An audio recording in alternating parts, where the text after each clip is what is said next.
Hello from New Haven, Connecticut in the good old US of A. Despite the fact that my accent and, well, the rest of me is nowhere near as sexy as Olivia, I'm going to intro the show for you anyway. I'm Chris, it's March 28th, 2008, and this is MoBuzz TV.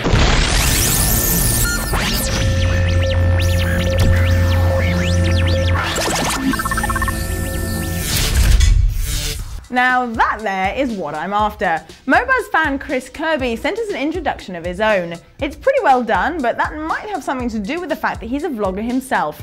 So if you haven't got a green screen, don't fret. All you need is a camera of some sort and of course your good self. Give it a go. Who would have thought that all those hours you wasted having paper aeroplane races with mates at school instead of studying would actually help contribute to modern space research? A space project in Japan is hoping to learn more about the Earth's atmosphere by building the mother of all origami paper aeroplanes and launching it into the unknown. After 18 months of blood, sweat and tears, the Japanese Space Agency believe they have constructed the perfect paper prototype. The 2.5-inch long and 2-inch wide plane survived Mach 7 speeds and 450-degree temperatures in a hypersonic wind tunnel. The idea is to launch the plane from outer space and see how it fares in its re-entry back to Earth. One slight snag, however, there is no way to track the paper plane or figure out where or when it may land. The rest of the plan is, of course, totally foolproof.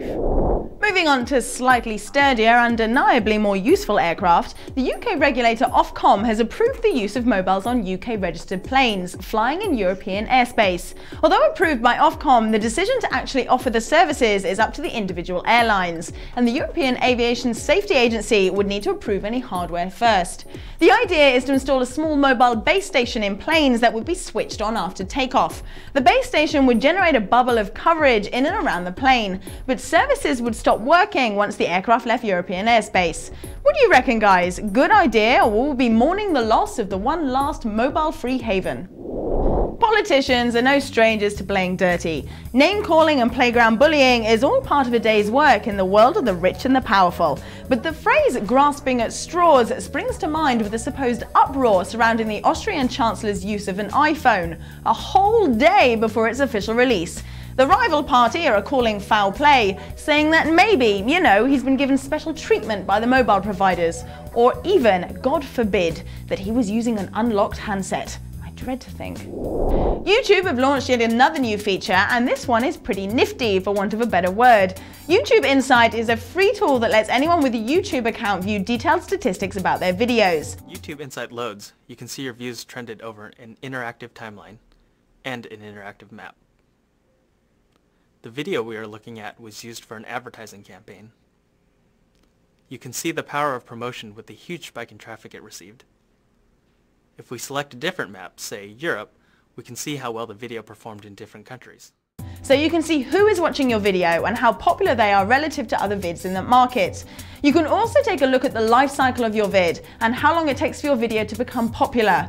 This is a screenshot of the results of my most viewed video. The 120,000 views had nothing to do with a slightly racy title, of course. It's a pretty useful tool for regular users as well as those interested in advertising revenue by helping you figure out how to reach the right viewers for your video.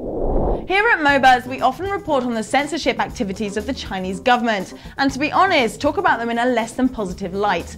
And the recent riots between Tibet and China have only helped to confirm the Western media's view that communist China is in need of a serious human rights rethink. It's all too easy to forget the opinions of those who actually live and work under the regime.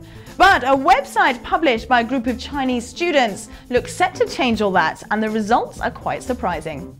Chinese students have launched a website called Anti-CNN to expose what they say is the Western Nazi media's coverage of unrest in Tibet. An open letter posted on the site asked all Chinese people to rise up against the fascist regimes of the West.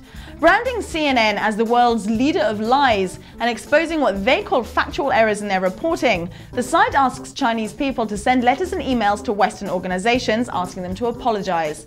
As the Olympics get closer and the situation gets tenser, you wonder if maybe one day East and West will be able to get along. And one last thing on a Friday. You know, I said yesterday about Google Docs making some rather strange changes to their format. Well, it looks like someone over at Google offices in Silicon Valley knows me pretty well. My Google Docs page is now an intriguing mix of English and Spanish. My own personal Spanglish Google Doc suits me just fine, actually. Enjoy your weekend, guys, and I hope it doesn't fly by too quickly.